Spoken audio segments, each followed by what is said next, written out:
Hello guys, good evening and welcome on today's live stream. We've been working on this project for like I think 2 weeks now, and I must admit on the last live stream I got confused a bit. So I had this idea in my mind of what I wanted the scene to look like, and I wasn't getting what I needed, and I had to go back to the drawing table. I had to do some relighting and probably, yeah, I did a bit of texturing too, especially for the bathroom glass. So and I'm done with the project on my own. I've rendered the images out. You can see it in the thumbnail for this video, and yeah, on most of my social media pages as well. I have those images uploaded, but that does not mean you guys will be left out. I'm going to show you guys what I did, uh and I got to make the final image. And if possible, if time permits, probably the post production as well.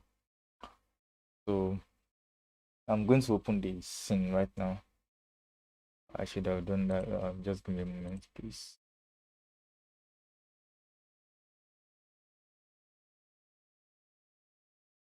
And good news as well. So during the week, um, Windows sent me an update for the Windows 11 OS. So when I updated, right, the lag I was having um during the last live stream, the lag I was having whereby I couldn't drag images, my software was just reloading over and over. I think that has been solved now. That has been solved. Hey, Ahmed Fizo, good evening, and thanks for coming on the live stream.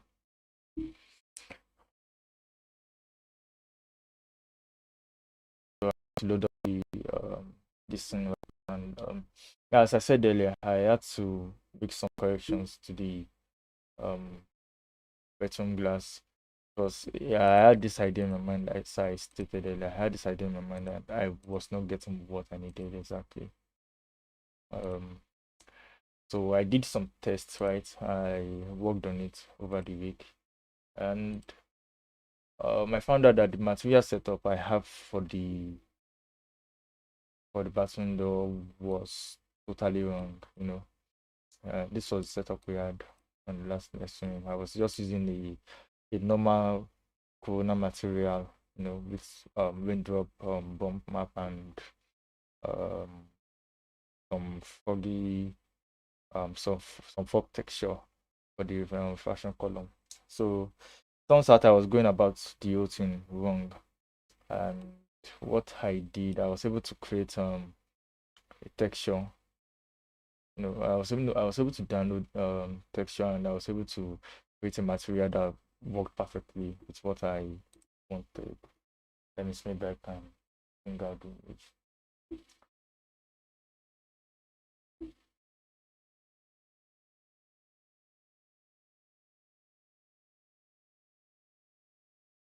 Okay, so this is what I came up with at the end of the when I was done picking and doing some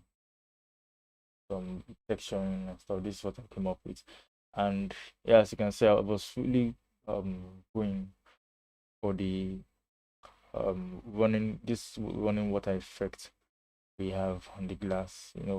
I'm envisioning this scene whereby we have a steam bath, and of course, when you have a not an when you have a hot atmosphere like this, you end up having some condensation happening, and you have water running down the glasses.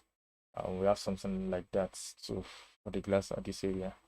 Then I made some corrections to the tile texture we had behind the mirror. And yeah, for the mirror as well, I added some surface imperfections. It's just an extra detail, because yeah, it's a steam missing, and we shouldn't be having very clear glass. The steam is at least we should have some steam, settling on the glass as well. If not that, I at least wanted the mirror. So if not that I wanted the mirror to at least reflect some images behind, I should have it looking all foggy, the way you would have it in a real life scenario. Yeah, that kind of thing. Well, I tried that and it wasn't really working for the scene. Then you can see this what I mean. I'm going to show you guys how the corrections or the additions I did to the image now. Yep. And so we have looking way sharp though. But I think in a way it's still an improvement rather than having it just plain. So this foggy look on the glass and stuff. Then the bathtub with the soap water. Yep, exactly what we're trying to go for. So let me just get started and get to it. So for the glass material, um I was able to mix some nodes together and I was able to create a material. I think I saved it, yeah. I saved the material out so that I don't forget, and whenever I'm doing the live stream, at least I can take you guys to how I did it. I've not done it before, so it was an entirely new process for me, and it would have probably I would be confused again why creating it from scratch. So I'm just going to load up the material. So as you can see, it's not so complicated anyway, but it's so different from the setup we had earlier. Let me bring that up to compare. So this was what we have. This was what we had earlier. We For the front and the side view, we had this clear glass. Yeah, this glass is clear actually. It's because it's looking this way because we have the volumetric scattering on. We want to be able to have that green line you see on glass panels. So that's why we have this going on like that. But for the raindrop and the foggy look, we just had this corona material alone pushing all that, and I think the options were not enough, or probably we were going about it wrong using corona material. So this was the setup I came up with. Now this setup is simple and I will explain. As before, we have the colored glass on um channel 1, which is the first slot in the multi-sub object. It's the same setup, maybe just a little bit of probably the distance of the volumetric was just through the width, so that's why it's looking darker than this, but it's basically the same thing I did for the two glasses, this guy and this guy right here. Now for the water material and the foggy look, right, what I did was I created the corona layer material and brought in I brought in a clear glass, right? But instead of just having it plain clear, I have this texture. Let me invert it so that you guys can see what the texture is looking like. Yeah, I have this texture. This is what is really going to drive the foggy look for me. We have these white patches and these dark patches right here. So I believe areas I needed it to be so that areas where these dark areas will be clear in the render, and the gray areas will show some fog. So that is what I have for that guide here. And then after that, because it's a layer material, I created the water texture on that using these settings. For anytime you're creating anything liquid or water, yeah, water mainly, I always try to have the Fresnel area as 1.33. That's the refractive index for water. So I had that on layer 1, and for the water layer, I added in this raindrop texture. Just going to open the texture. So there we go. So yes, the raindrop texture I added in for the glass for the water material. Now in the I don't know if you guys noticed, but in the real life situation, right, you won't mostly find water droplets on the areas that are foggy. You only see those water droplets dripping out from the foggy areas down. I don't know if you guys understand what I mean. So for that to work, right?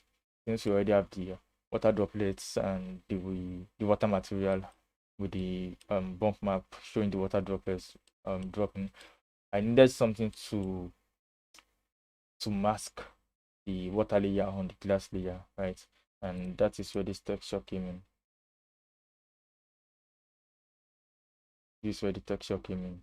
And yeah, now what this texture is going to do is that areas where areas where we have the white color, we are going to see the glass behind, like the foggy glass behind. And then areas with the black color, we are going to have the water droplets on those areas. So that way it gives us this effect for that properly. So you guys can this is what I'm talking about. This is yep. You guys can notice now this is the foggy area, right? But then we are not getting the water droplets on these foggy areas. And that is what the texture is doing for us, so that we can have foggy areas and we can have areas where we have purely water droplets. Okay. That is that for the material. For the right now I'm going to apply it. I'm going to apply it to this glass. Okay. With this, not need that. Apply this.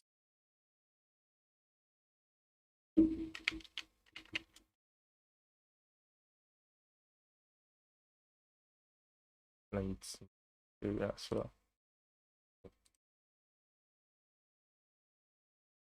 Um, then for the mirror, right?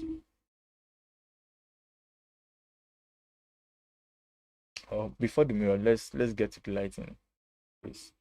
So turns out I won't be needing this large light I'm putting on this area. Instead, I'm going to work with smaller group of lights. That gave me better results than just putting big light playing or something in the render. So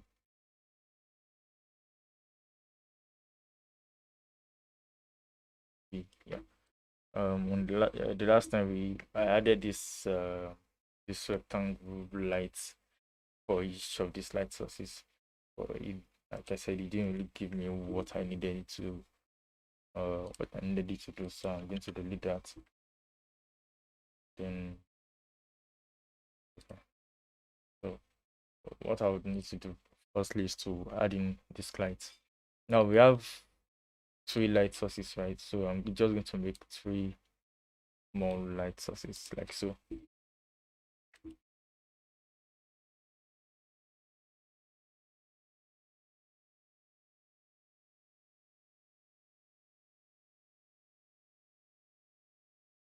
I'm going to have it. I don't want them to be visible directly, and I don't want them to be visible in fraction. Then I'm going to switch off upload other lights.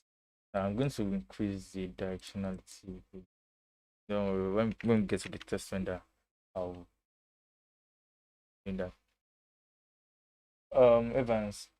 Okay, what I just applied is the texture I've created. I created it in the test scene I did for this glass material. And I don't know, maybe when you replay the video, or maybe you joined us in when I was explaining how I came about this material and what each material is doing. So this is the texture. This is the material I applied to the glass, and if that's what I mean. So I just used it to replace the material that was assigned to the glass. For. So in case you didn't get that, though, just let me know. Or if there's any specific part you didn't get, probably I'll go over it again. So um, I'm just going to copy instance this lights, three small lights like instance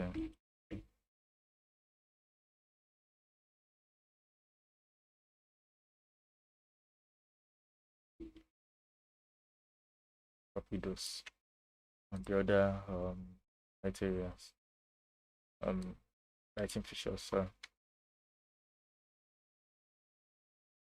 now it might look like it's too much, but it shouldn't be, because we are going to use intensity so that we don't have that area looking too bright.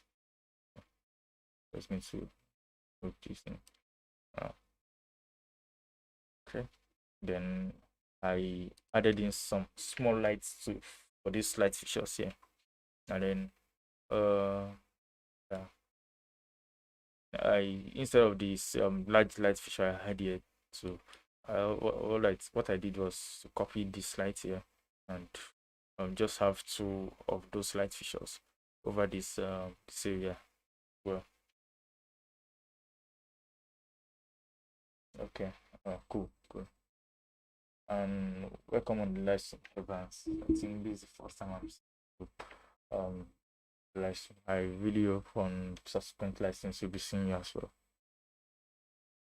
Okay. So for this one, I made use of this light too. But let me see. I think I have some lights attached to it. Okay, cool. I already have these lights attached to it. Okay, so I won't be creating new light sources for this. Instead, I'll be probably changing IES the IES file attached to it. So that's that. Then, as I said earlier, I copy this. I'm going to use copy instead of instance, because I want to be able to tweak the lighting. I want to be able to tweak the value of the lighting here. That's independently, so that when I'm tweaking the lighting here, it's not affecting the lighting on the other area. So that's why I made this one as a copy. But then this for this now, I'm going to make it an instance. So just for speed, that's how you plan over plan beforehand what you want to go for. Then for the wall material, right, this is what I did for the wall material. I don't want to waste our time doing test hole or doing render test. So okay, we apply this, check how it's looking and stuff. I don't want to make this a very long live stream if possible. So I'm just going to get to the I'm going to do the whole correction or whatever I did to the scene. Then when we do the test lighting or the test render, we adjust whatever we need to adjust just to make it perfect. Hello, Lina. Thanks for coming on the live stream.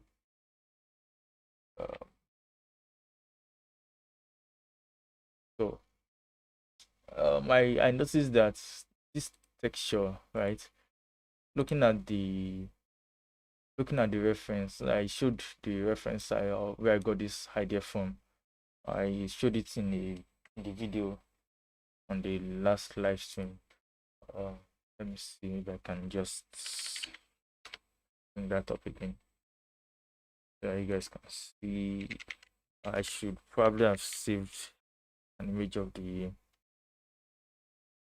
I should have saved an image of the video, right? Oh, I forgot, but it shouldn't take long. Okay, cool. This was what we were trying to go for. Where we have this wall tile looking more like the water is falling down through it like this. Well, I won't say I got it exactly how it looked, but at least worked a bit. So I noticed the reason why it looked this bad was because the texture had these white patches. Oh, sorry. The texture had this white patches all around. So we're not going to, no matter what we did, then we're not going to get anything great from this. So what I did was, instead of using texture in the diffuse map, I removed the texture. Let me just delete this guys. Let I remove the texture attached to the diffuse color, and instead of that I used the plain black, not total black anyways. Plain black. I think I made it. I tried getting just a little tint of brown on that. This is what we have now. Like this is what we have right now. But then as you can see, the noise, you can see some noise is like so. They were too small. Actually, they were too small for what I needed it to look like. Like the, how do I call it, the bump, the texture for the bump, or the green from the bump were looking too small. So what I did was um the strength multiplier for this, I reduced it, I think around 0.4, so that we are not seeing so much of that right there. 12.6. Then the next thing I did was to create a noise map. So what we have right here, it's not so noise. The noise map could achieve what we are trying to get this area. So I attach the noise map as an additional bump map right here, like so. Now then when I put in the noise map, I increase the the additional bump mapping just for this noise texture alone. I increase it to 2. Then I reduce the size of the noise. I think I used as well. If it's not so, we can, yeah. So we have this bigger noise texture, this bigger bump on the tile right now. So that is what I did for that. Let me see, maybe the mapping is still right. Okay, cool. Mapping is still right for that. Then for the glass texture, and bring up the glass texture as well. Now it's just plain glass, right? Um we're not seeing any surface imperfection on it, and these are the small details you just have to put in mind to get something great from your image. You don't want it to look so clean. If you have the time, because of course time constraints can always make you want to do stuff just fast and get off it.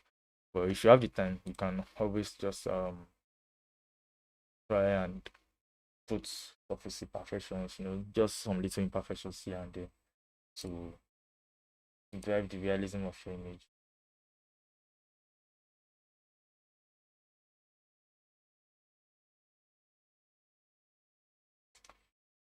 I'm going to bring in the texture I use.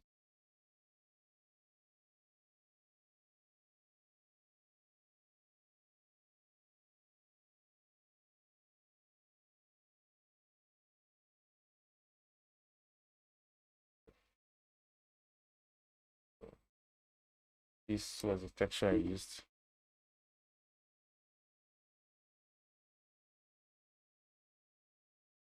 It's looking like a big palm something, but it's just to, in a way, make it look like we have some wiping residues or fog or steam on the glass. So what I want to do right now is I'm going to plug this on the reflection glass, like so, and then uh that's this.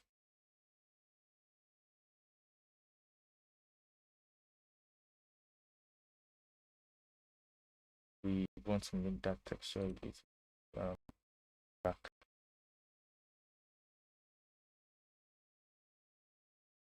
Right way.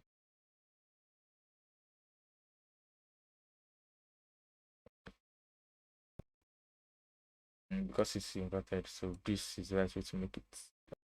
Now, I don't know if you guys can see this.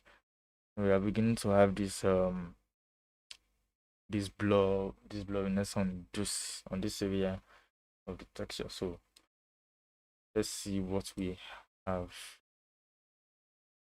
in the material. So okay, we can't see the texture right now. I don't know the reason why. Let me isolate the glare. Let me isolate the mirror. Alright. I thought it was the mirror I had selected. Okay. The reason why we're not seeing that texture, even though I'm asking the I'm asking 3ds Master to show shaded material in viewport, is because we do not have a UV map attached to that. So I'm just going to make in a UV map. So let me isolate this.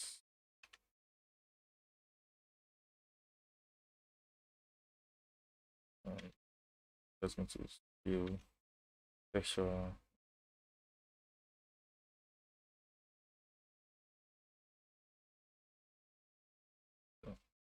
So that is what I did for that guy there, and I replaced some of the models in the scene, like the models here. I didn't like I did not like the outlook of those images of the models I had on this area, so I think that I would not be loading the models in right now, because I already have the render down already. So, and I want to be able to just get to over all this and get to the post-production part for you guys, because I believe some people are interested in that as well. So for the flooring, I had wood on it before. Well, because when I looked at this image, right, I was it's having this traditional look to me, and wood might work, but then while I was checking the Megascan library, I saw the texture and it just looked like it could work for the render. So I used that. Let me open up the bridge app and show you. I I've not really had anyone reach out to me about how to get the Megascan. I really hope you guys are having thoughts of trying this out.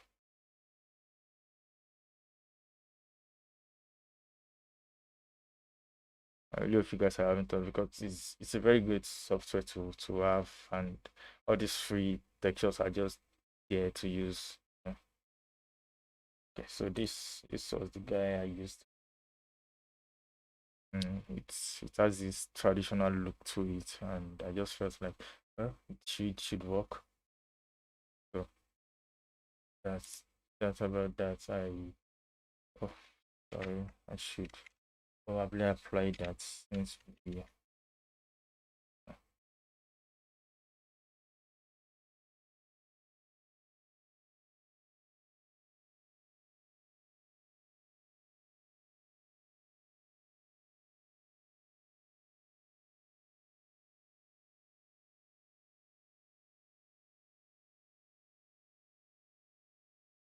okay. Uh, Let me be sure that I have the flower plane selected. I'm just going to click export, like so. Okay, so this is what we have. Just a little bit of scaling now. So, right.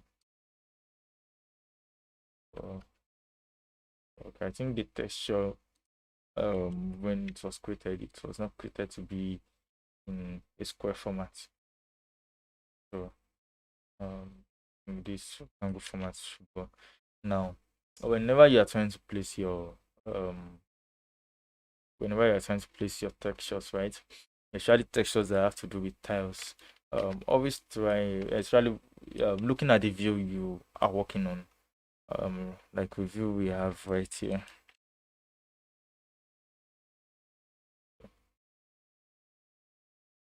uh, yeah, So now from this camera view, right? This camera view too, we have it looking this way. So it's going to look way better if you have the texture starting out this way. Always take note of that. Like if possible, not to have like this. Probably just have it hanging out half that way. Now, if some geometries or some patterns might work that way, and they may look good, but then for this, it's not really looking that great. It's better to have it looking like it is starting from that area. So take note, guys. So then I added that in. Okay. So let's see what we have now. By the time we are doing the test run, then we are going to adjust the lighting. Um,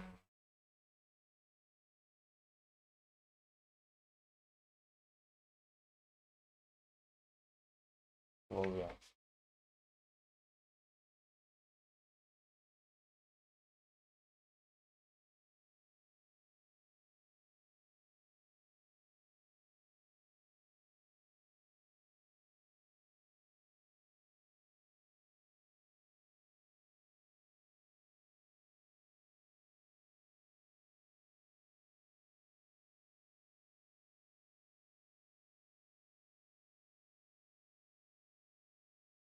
Okay. Yeah. Right on this area, I'm going to start making adjustments right now, and I'm going to show you some tricks whereby that I used for for the lighting. Now I don't know if you guys notice, I have this white this lighting streak up here. Now I'm getting this from the from the hidden light behind the mirror here. And to fix that, what I did was I selected the, and it's something you can always do for every light source. If you do not want a light source affecting the surface, you can always have that surface excluded from the light. So uh, here is the here is the the geometry generating the light. So I'm going to click it just to sample the material. Then now, because it's a corona light material, we have these options whereby you can have it emit light if you want, emit on both sides, blah blah blah. So what I want to do now is I want to exclude the ceiling and the floor from this light. I don't want this light shining on those places. So what I'm going to do is to going to say I don't have anything selected first. So what I'm going to do is to, because it's on object excluded right now, either I do that or I just include only the wall for that. So I think including only the wall works better instead of having to keep excluding the different geometry. So I'm clicking on this, and instead of exclude, I'm using the include option, like so. Now when I click this plus button, right, it's going to be open. Now it means any object I click in the scene will be added to this list. Now I'm going to click on this wall. Now when I clicked on that wall, what this means is that the light coming out from this corona light material is going to affect only this wall alone. No, even if I have an object next to it like this, it's not going to affect that. The light is just going to only shine on this wall. I don't know if you guys understand what I mean. Okay, let us do a test. Let us do a test. Um, let's select. Okay, let's select the wall, this, and isolate those two. So,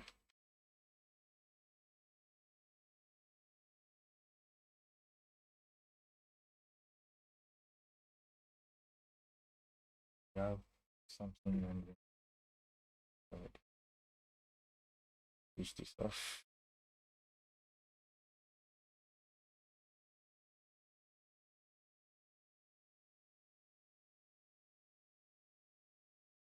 Okay.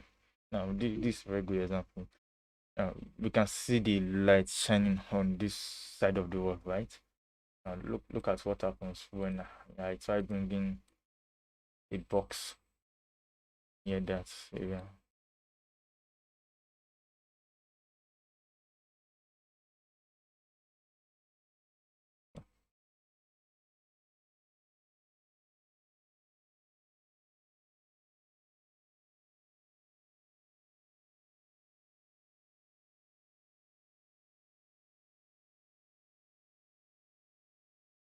Yeah.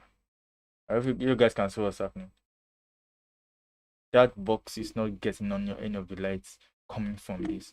And the reason being that we have this light, including only this object, for it to shine on. So let me go back to the material now. I click this and I click the plus sign again, and I select this, include this. Now you guys can see we have the lights shining on the box now. So that's how these options work. So if you just have to work, or you have to just know what you are trying to go for and the options to click, for them to for you to get what you need.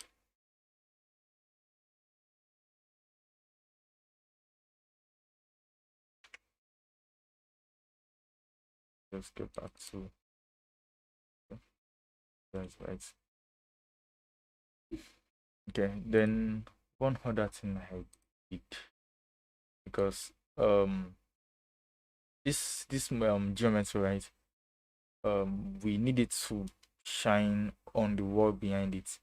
Well, I need it to be able to be vivid. Let me just do the let me just show you guys what I mean.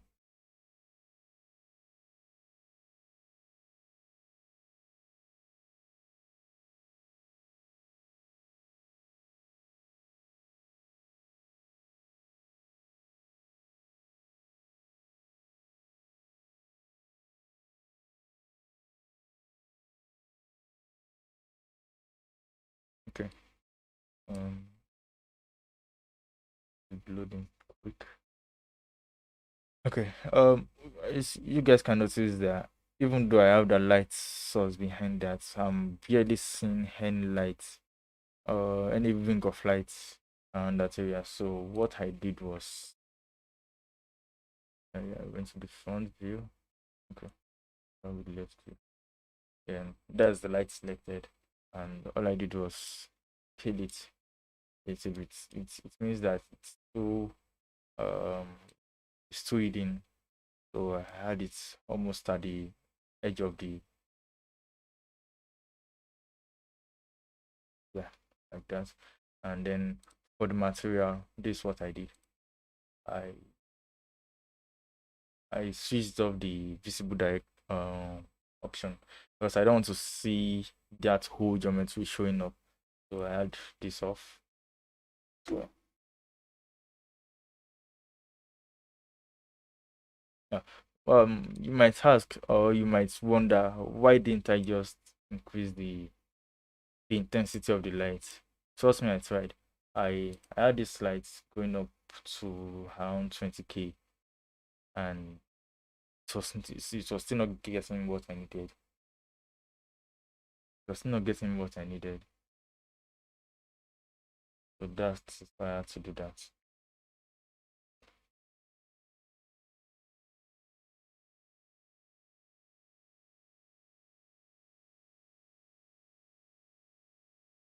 I think I had this around K or so.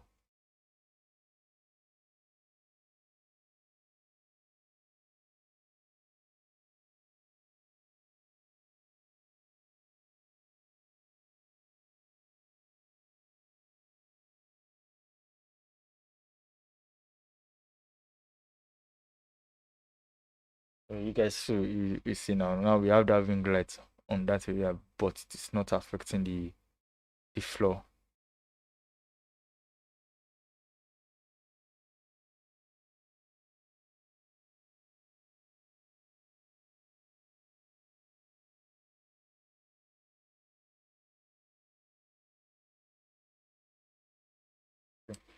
So let's just work on the lighting now.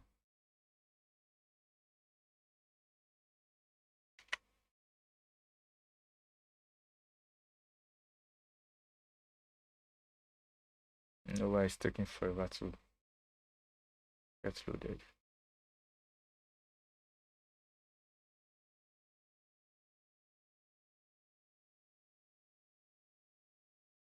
That's selected. I'm going to work on the images section by section. Let's have it this way. Now what I did was I increased the intensity of this. I think I use 5.7.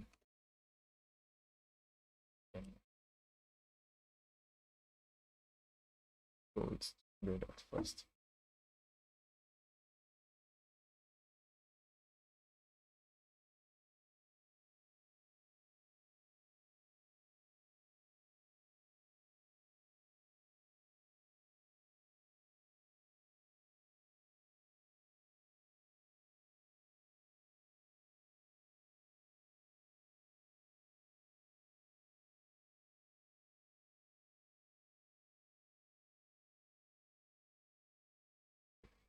We are not getting enough light coming from that. So I want to.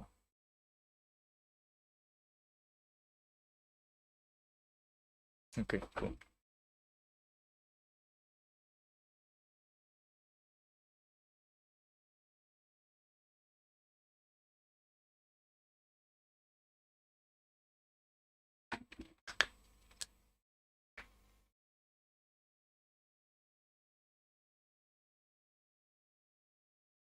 I think for the bump map for the next texture we had on this area, we will have to reduce the size more.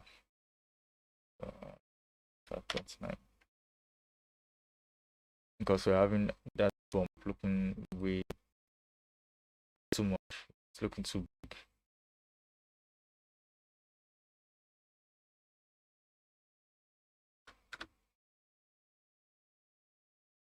Try 1.5 for this.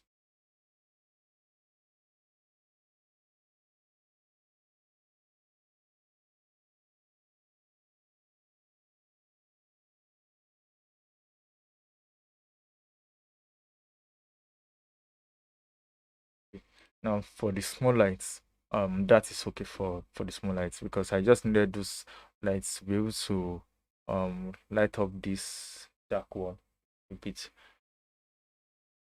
So the next one now it's going to be the lights at the middle.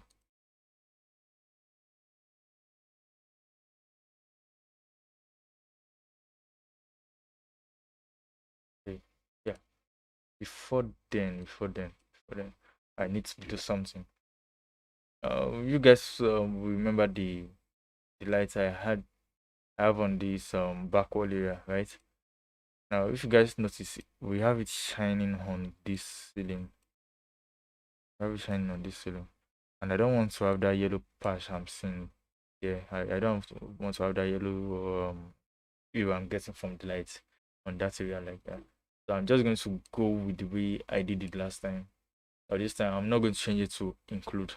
Now I'm going to just use the exclude option straight off the way I intended it or the way it is by default. I'm going to click the plus button like so and select this.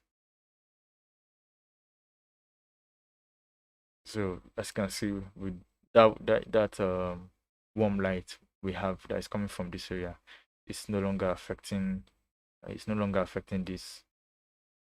Uh we are not going to leave this totally black, you know.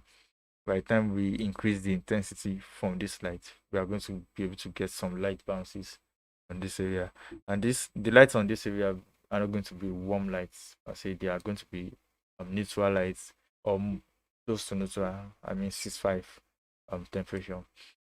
So using those kind of lights, when we have the light bounce all around the scene, we'll be able to see our ceiling a little bit. So Let me just increase.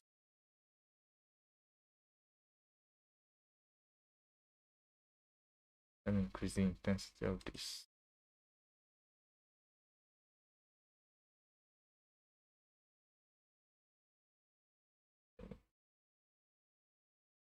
Things like that. So have this Wi-Fi is so small.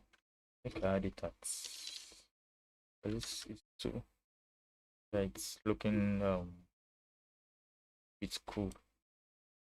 If there's a word like that. Then I add this around 5.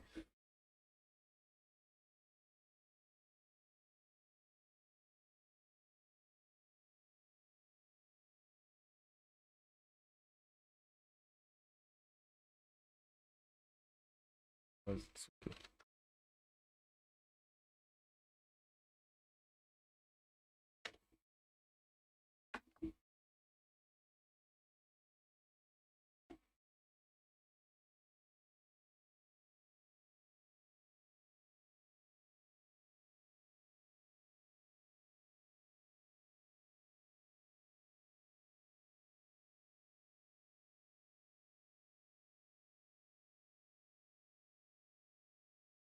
Let's give that some little moment to just clear up and stuff. Yeah. While we wait for it to clear up, let me just create the material for the back wall. It's even though it looks similar, or the material setup for the back wall, how the wall looks similar to this. It's still a bit different. So what I did for that back wall was because well, this is what I did.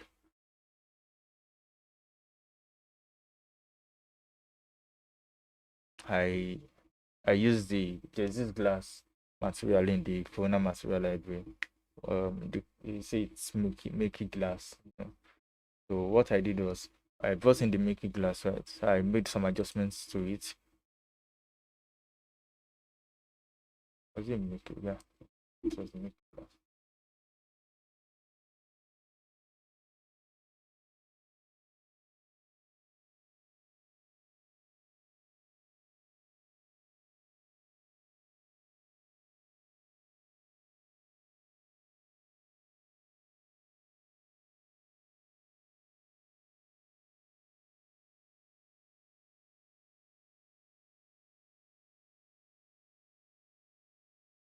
And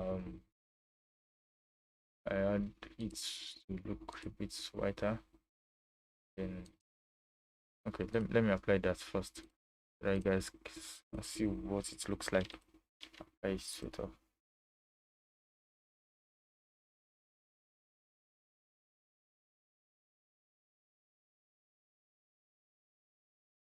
That's the Mickey glass, right? So what I did was I reduced the I think I reduced the color a little bit.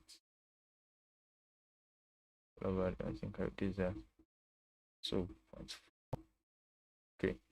So that should not it should look a bit darker now. Then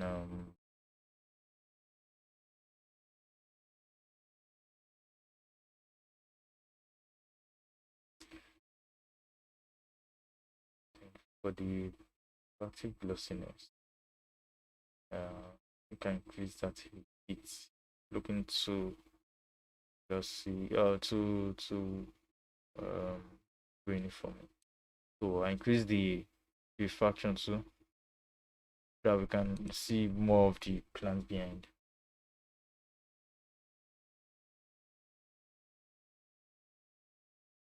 And I brought in the texture.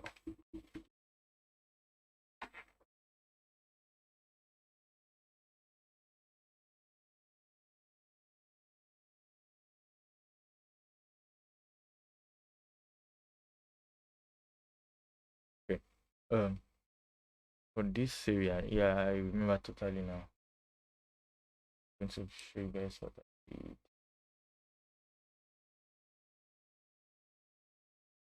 I'm trying to load in a texture that I'm going to use for the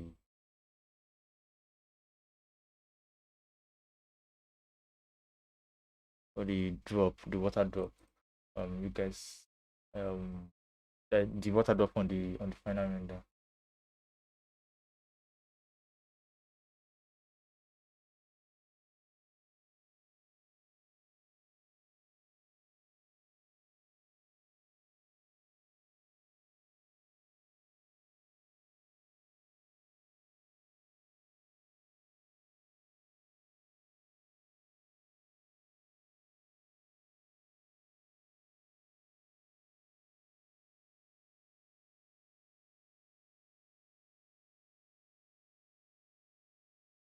Okay, so this texture I used. Okay, I just drop that into the basic glossiness. So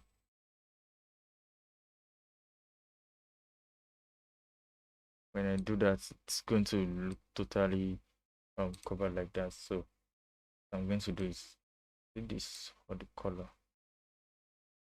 I think it was the color I put that in. Okay. So now I'm going to add this color correction tab on it.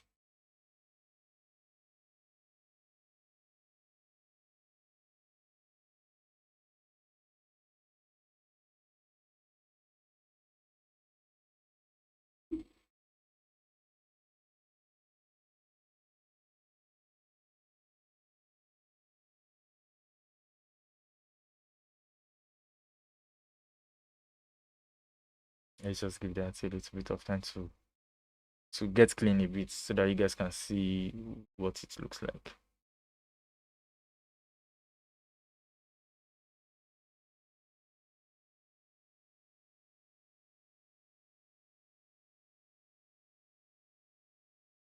Okay.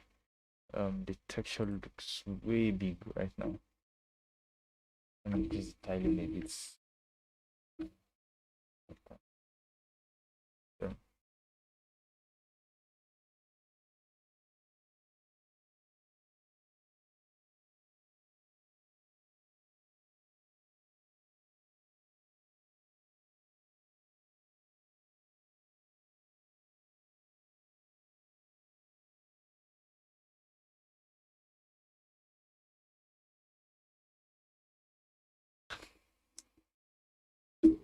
it's takes a yeah, it takes a lot of trying to read the renders and stream mount at the same time.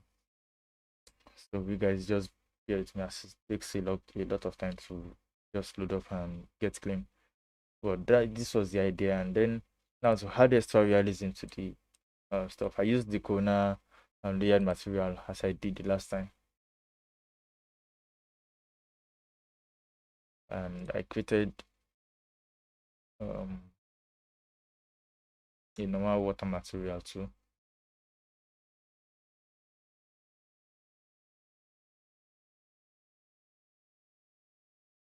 Just set that up.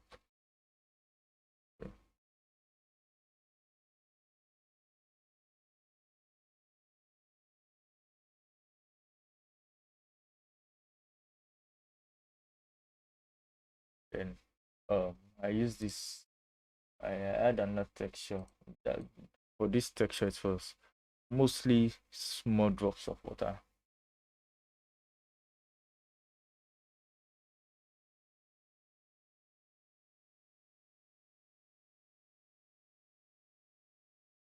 Like this. Yeah, this is what the texture looks like. So I attach that to the pump.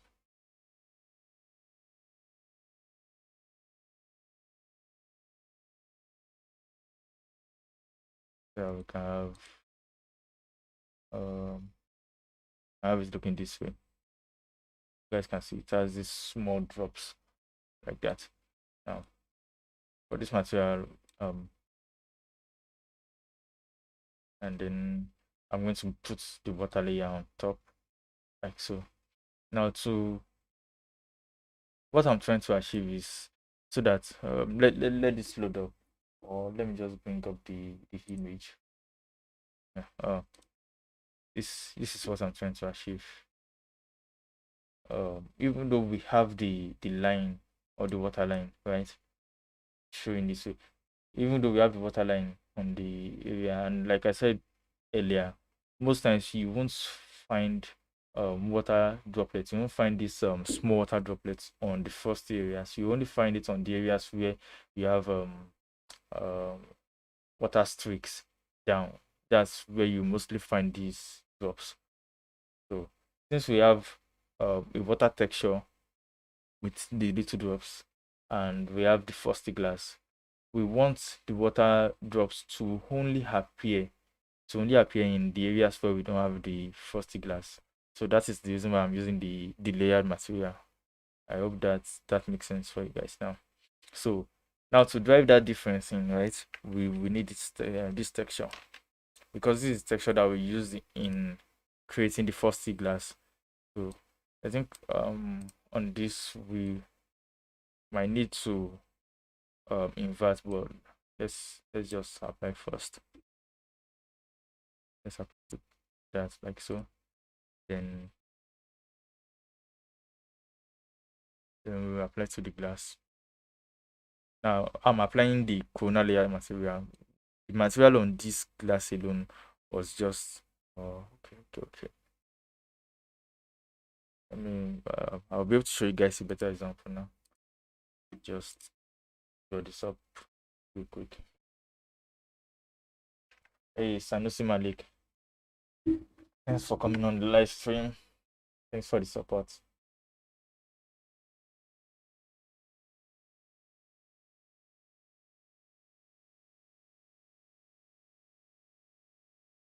I'll be able to show you guys what I'm trying to achieve better. You guys won't be able to see because it's taking so long to render, and so I'm going to select this like this. Let's select that selection.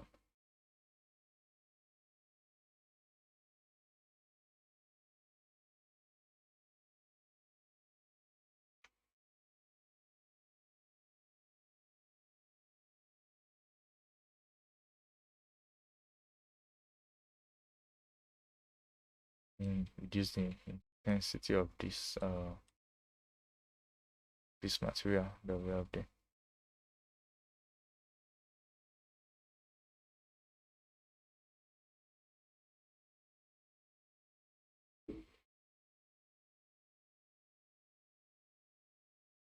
We have the texture. Okay, and the fashion color. So use 90 because that mirror is looking so white right now. Okay.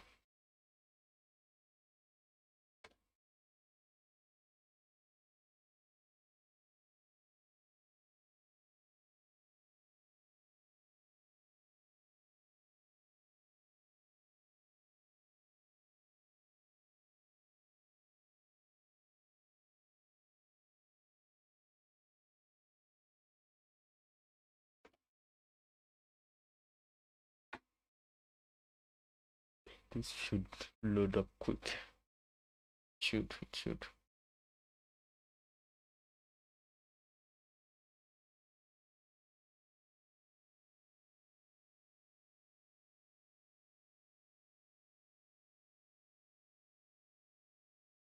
I hate it when things don't work out the way you want them to. Awesome.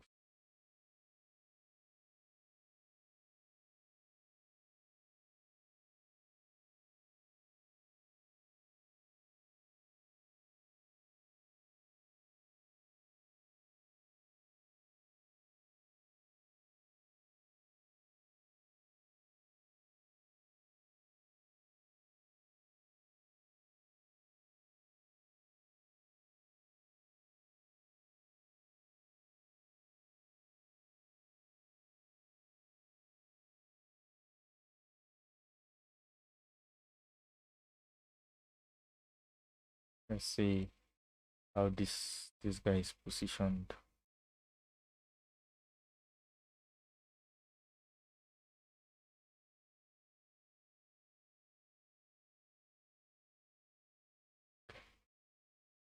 we have okay. I not applied it. What song? Okay, cool.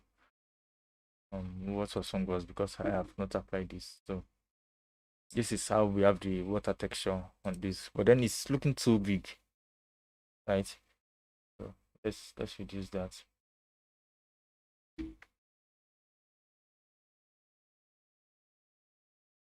That's small too. Okay, I think around this area is okay. So let's see what we have now.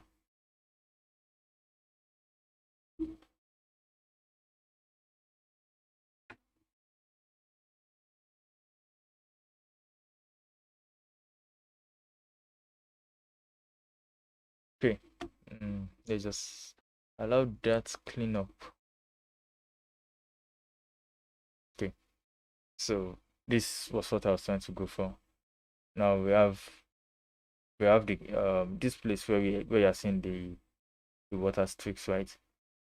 Those are the areas with the clear that those are the areas that are clear and are not looking blurry like these areas. These areas are clear. Now we want the water droplets to be on those clear areas. Let me zoom in more.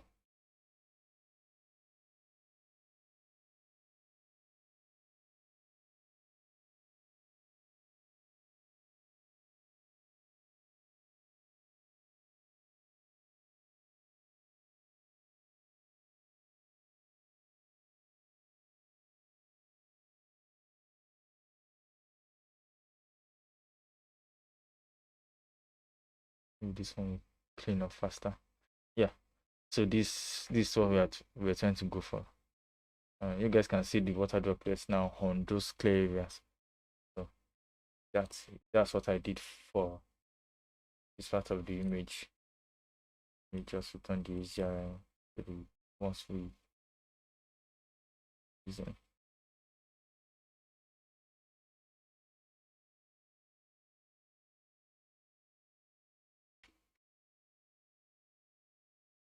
Okay.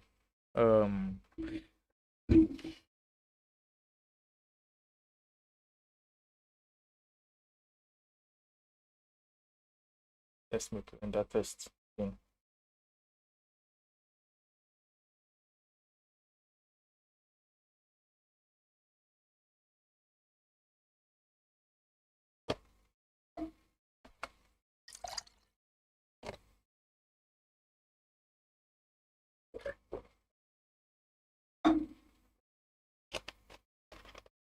Sorry, I just had to take a sip of water. My throat is dry, too dry. So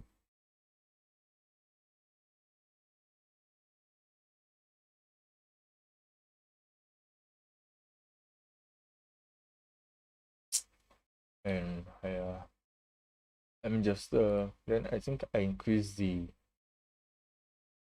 the light height for this area as well. That's it too.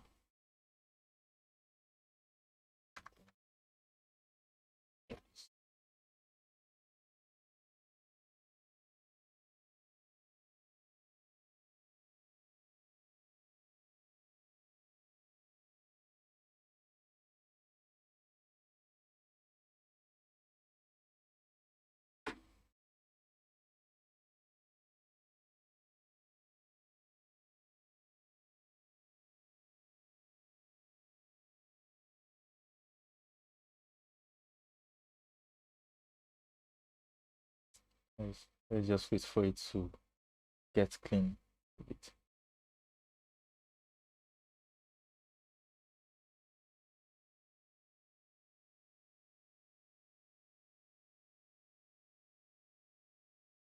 Okay.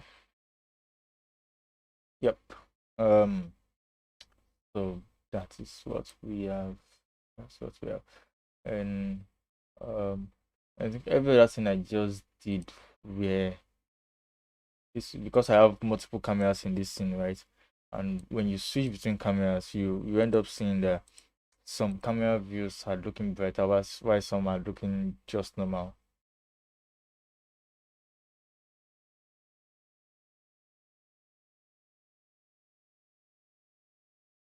So I'm going to show you guys a way,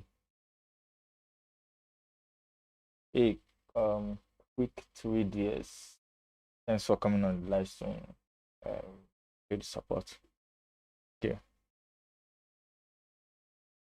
so because you end up seeing that some camera views, because when this tone mapping that we have on the right side here, any adjustment I make to this area is going to affect every other camera scene, right?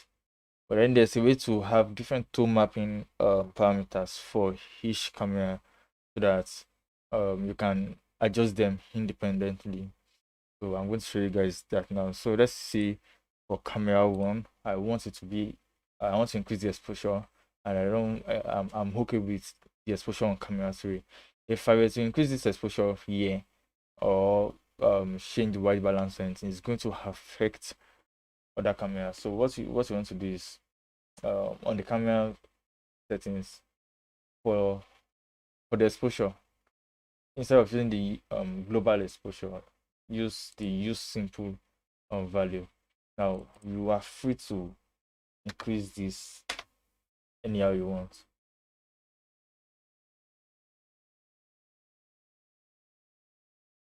You are free to increase it anyhow you want. You know, now when you increase it, it's this that value is not affecting the value of the exposure on the other scenes. Is that. Then for the tone mapping too, you can come here, right? um you click override. Once I click that, this font should be grayed out. You can have your own different setting. I can choose to have it warmer. There are instances where it might work this way. Maybe you have a camera view that is looking um way warm, that's looking warmer than how it's supposed to look. You can just select the tone mapping for that camera view alone and tweak how you want it to be, contrast everything as well. So let's say I'm okay with this camera view. Let's check camera view 2.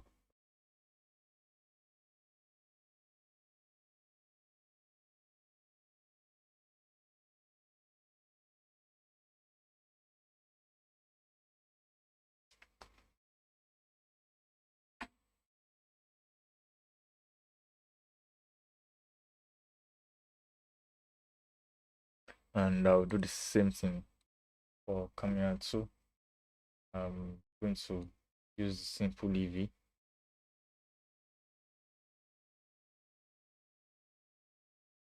and I can increase the exposure like that for that camera alone.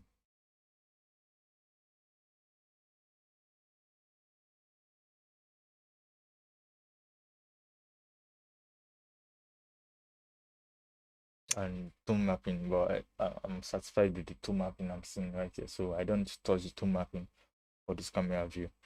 Then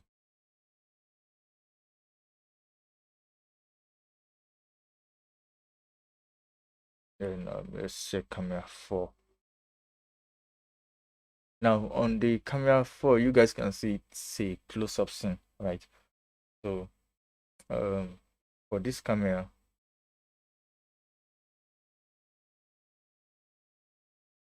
so I'm going to show you guys how to do depth of field right now. You can do it in post-production as always, or I prefer to do it in 3ds Max, straight up from the um frame buffer. I believe it is more accurate that way. So what you're going to do is select depth of field option here.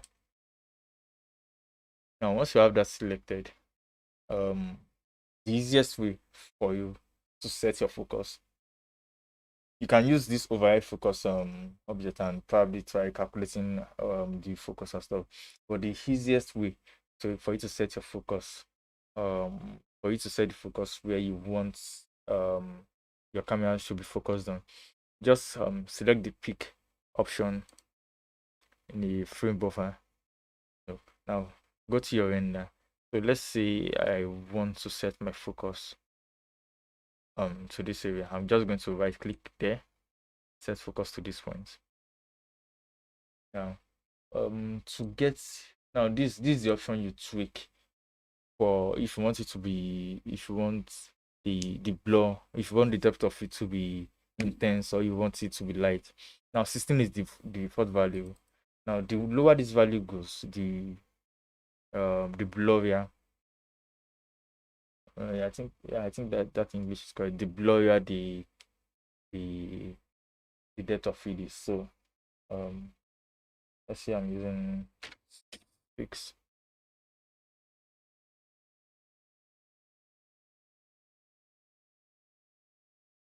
Let me select the region in there. Let's have a region winner there. Let's have another.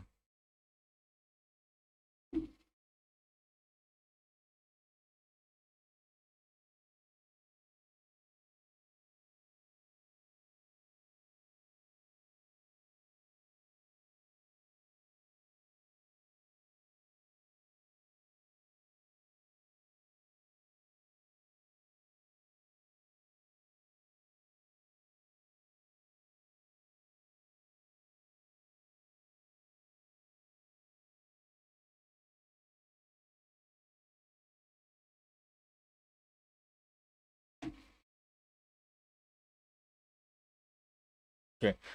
Maybe this is not the best way to show you guys. Let me do it this way. Let me make the flower, yeah. Let me make the flower the focus.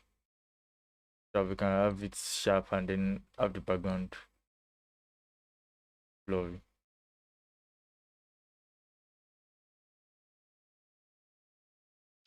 The reason why I said let me have the flower in the focus instead of the other way around is because on this area, that glass is already making that area look blurry. That glass there is already making this that area look blurry, so it's not practical to have that in focus and this blood. We are just going to have the same thing all over the image. So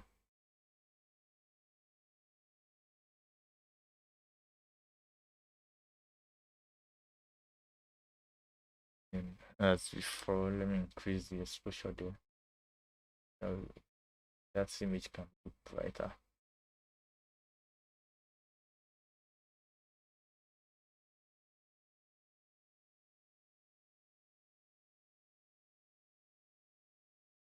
Let's just wait for Corona to let's wait for Corona render to just clean up that area there.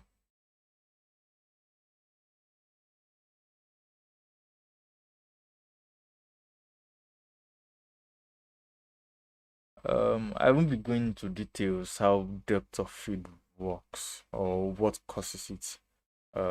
That's technical, and I don't want to bore you guys with stories and whatnot. Okay, so you guys can see it now. We have the flower in focus, and what's on the background is blood. So let's do it the other way around. I think we should this. Let's make this in focus and have the flower blood instead.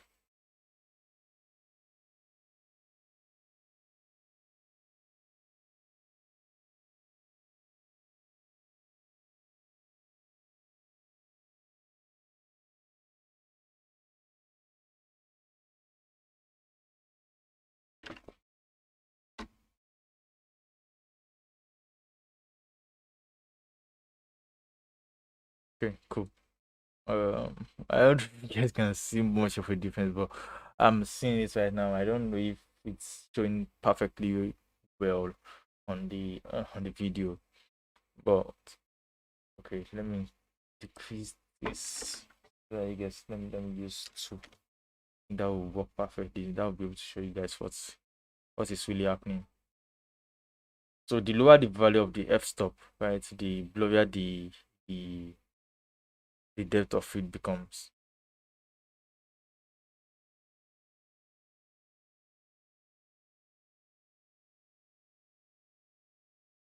Okay, perfect.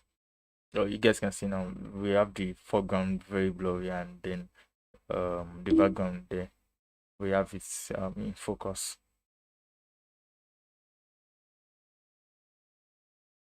So that's the easiest way. This is just the easy way to do depth of field. You don't need to touch most of the other or many other parameters to get a very good DOF. So like I said, just select your camera, uh activate depth of field here, reduce the f-stop, then come to your frame buffer, use the pick option, then right click on the area on the spot where you want to see it to be in focus, and then just right click and say set this point into focus, and that's all. You're good to go. So that's it for the depth of field. Okay. Now I think on the lighting part and the texturing, I've been able to get you guys to speed on what I did. I don't know if it's the right time to show you guys how to use render farms and whatnot. Maybe I'm going to make a separate live stream on that. I used Rebel's farm to render this image. Now, to use the render farm, all I did was just create a batch render. Okay, on the file, all I did was just create a batch render, set the the settings, camera, output part, and whatnot, and then just uploaded. That was all I did. Well, it sounds simple now, but there are some things you just have to put in place when sending to the render farm. Um, I'm I think it's probably best to make it a different live stream, because I have to show you guys, okay, when you are sending to the live stream and it brings up this error, or at least with the render farm I use two render farms, garage farm and Rebus farm. They have their own differences or advantages, yeah, like that. But whenever you come, because when uploading your image or your scene on the render farm, you end up facing some issues, probably error messages and stuff, and you need to be able to clear them. Most of the time you have to clear those errors to be able to upload your scene correctly. So that will be on another live stream. I don't know, maybe if it's going to be on the next live stream or whatnot. That will be on another live stream. And that was what this is just the whole thing I did for this project. On the post production level, it was pretty much basic. It was pretty much basic for the post production. Just some color correction, and I added some fog layers. I added some fog layers for one of these images in the scene. So, so let me just load Photoshop, and then I'll just show you guys the post production um, technique I used.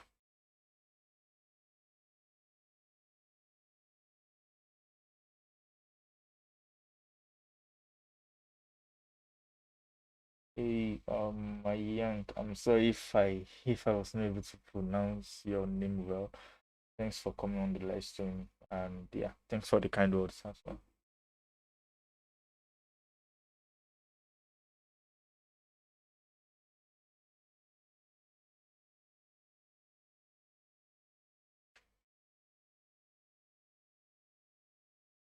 Okay. Uh, Photoshop is taking forever. Okay, I think it's just best to close 3ds Max so that we can have enough RAM for Photoshop to work with.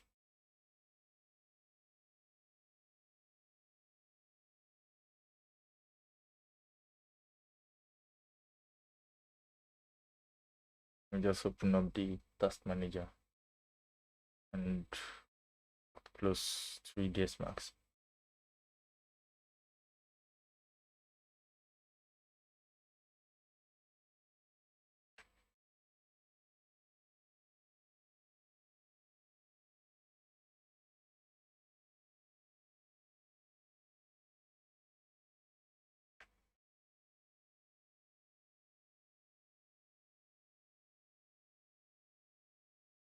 taking forever. Yes, before then, there's something I would like to talk to you guys about. Um, there's a new challenge out on Chaos Group. Um, yeah, out on Chaos Group websites. So if you guys are interested in enrolling for that,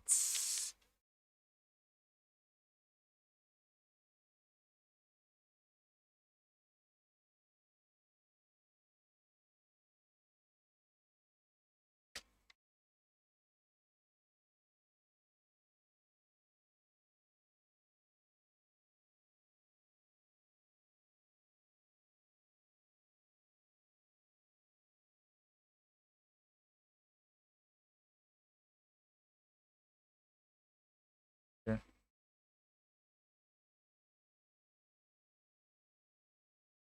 I'm still trying to close 3ds mask. I don't know why the task manager is not loading up. Finally, Photoshop loaded up. I believe when I close 3ds mask, Photoshop is going to work fast.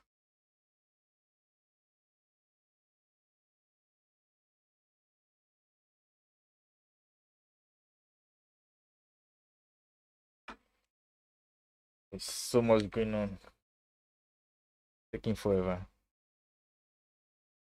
Okay, task manager, load up, please.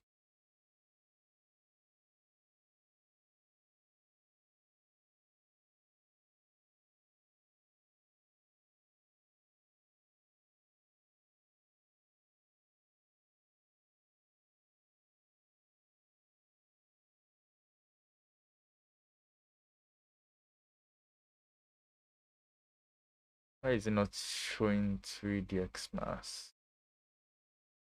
Yeah.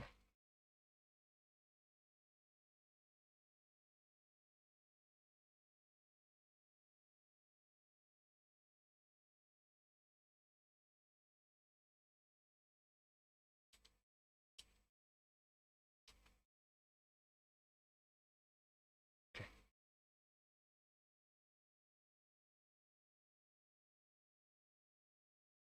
go back.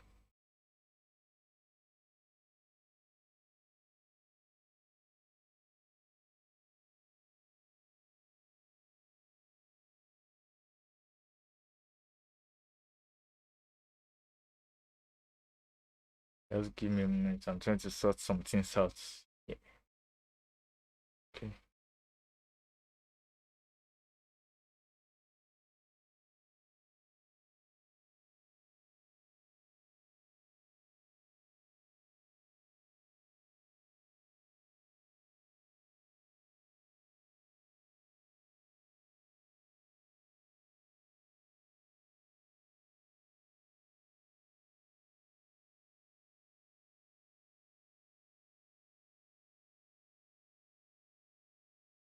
Okay. We have Photoshop open now, and I'm going to open the PSD files for the images.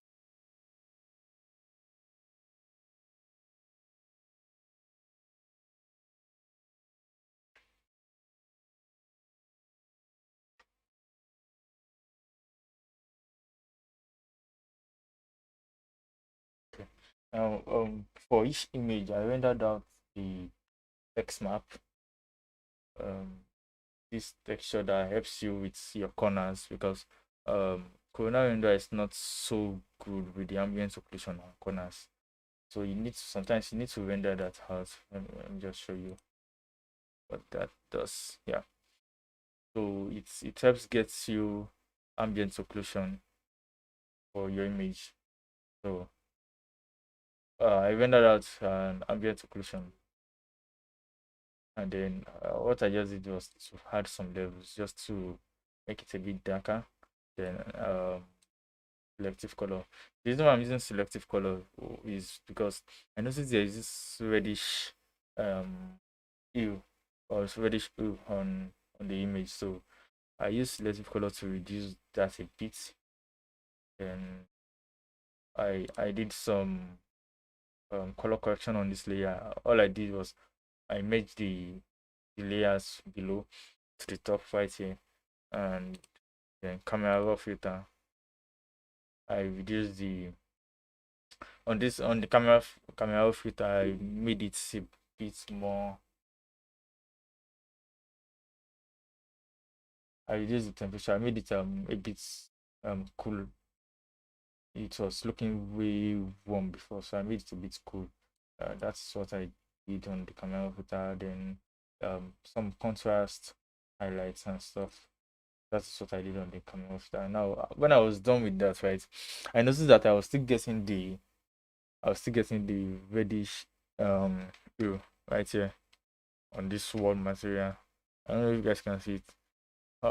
It's looking a bit brown and it's affecting the image, so I desaturated that so that I can have it as pure black like that. So that's I did that using this the masking ID I rendered.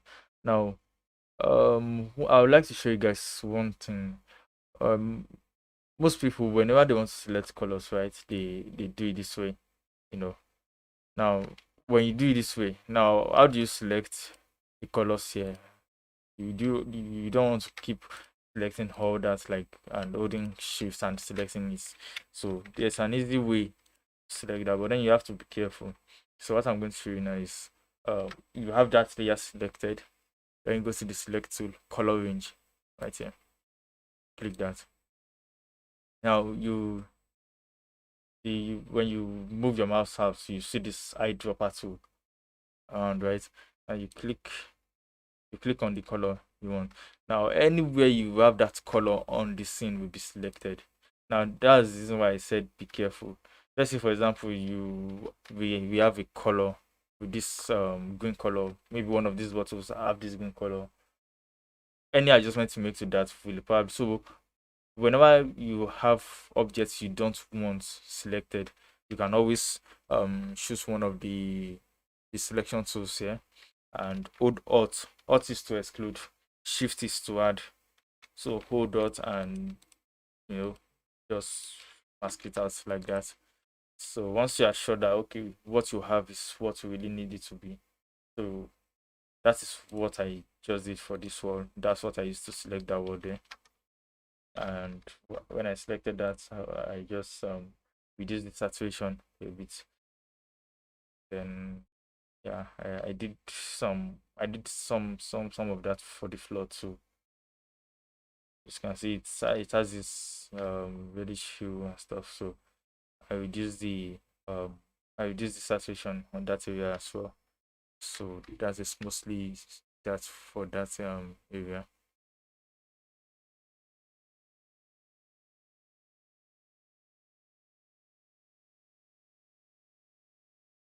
Okay. This is not the PFC file.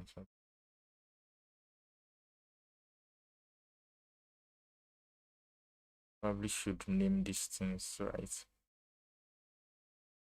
Okay, cool. Here's the one I'm trying to bring up. So on this layer, right, I actually have a, a lot going on this area. We have more layers on this area. So I'll show you guys the raw render. Now this is the raw render. Now you guys will notice on the mirror I have, because when I was trying to test out the surface imperfections, I ended up using a texture that had this very small dusty look on the mirror. So I had to use another texture and I just rendered a cut of that area alone and layered it on top. This is what I just rendered and I layered it on top. Then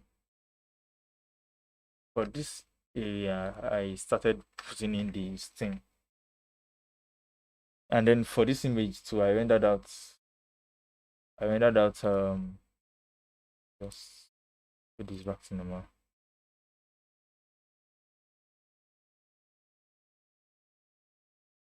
200. I rendered out a refraction pass. Now the reason why I'm rendering out a refraction pass is because see, I know I have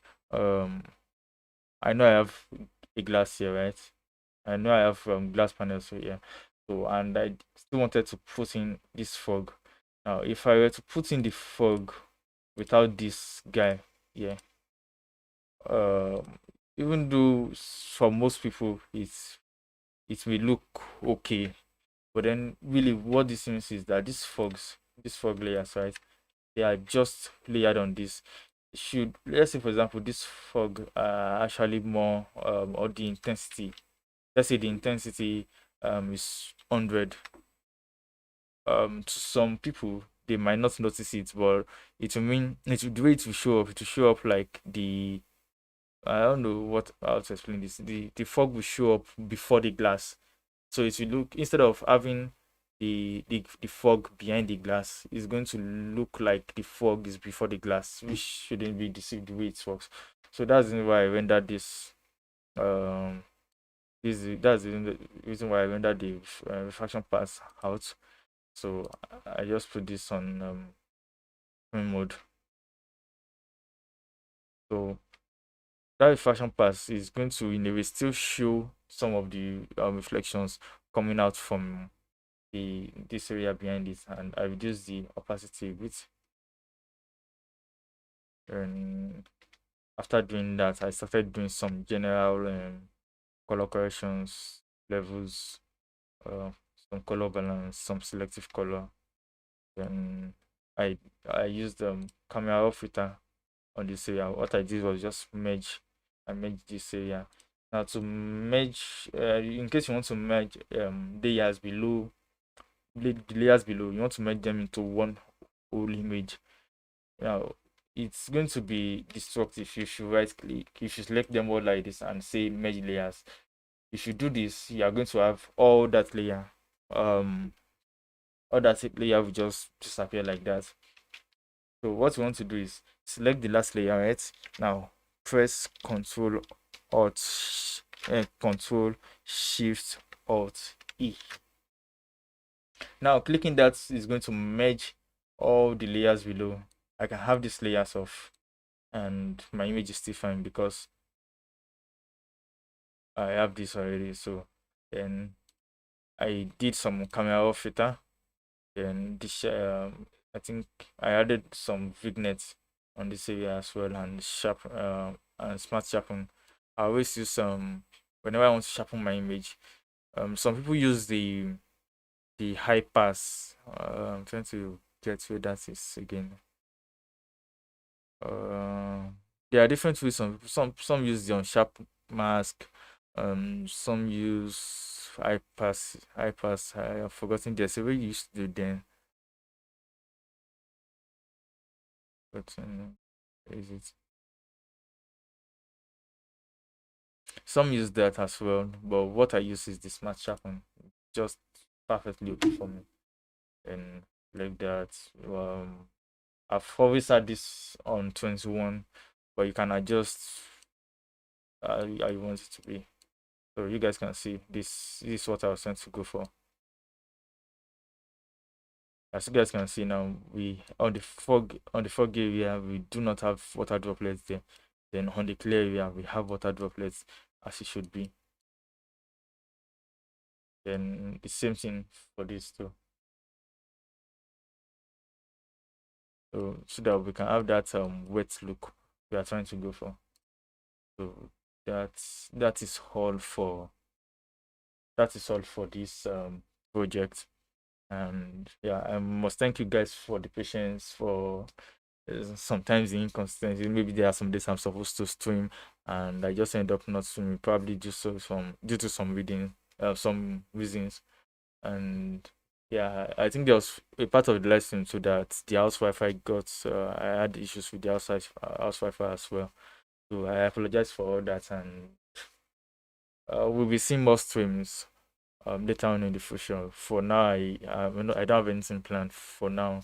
I'll be starting a new project soon, but I don't know yet if it's something I'll be streaming yet, or I'll just take a while to think of something to do again.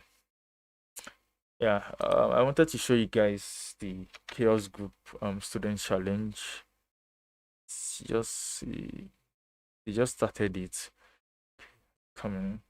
And then recently, chaos, they did this chaos group, chaos 24 hours of chaos on YouTube. Um, I'm very sure I'll just take the time to watch. I'm just going to take the time to watch many of the videos. 24 hours of chaos. On 24 hours of chaos, they invite artists that artists that are leading the whole industry, innovations and all that. Invite them. They talk. Some of them talk about their work. You can even get some knowledge from the explanation they did on some of their work as well. So let's see. Okay. Yeah. Mm, yep. So this is the challenge. Create a better world. It starts September 1 and the deadline is November 23rd.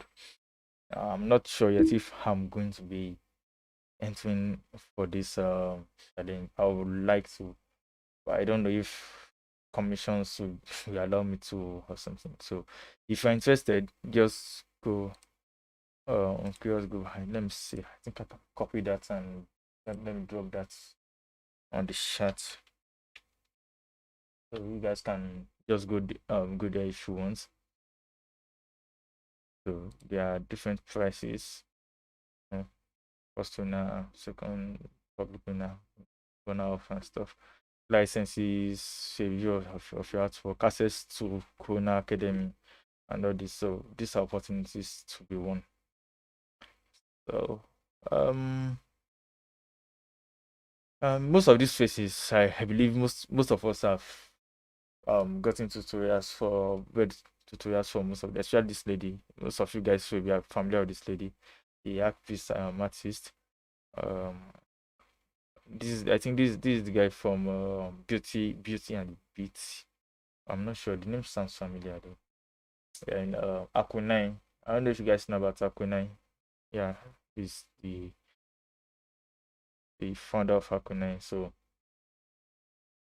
if you're interested, put in for it. We'll be glad to see your entry.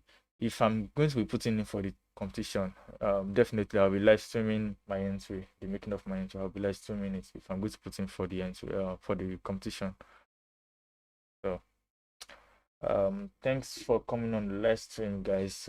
Thanks a lot for the support, my friends, acquaintances, people who are just joining my live stream for the first time, and your inputs are welcome as well. You can always reach out to me.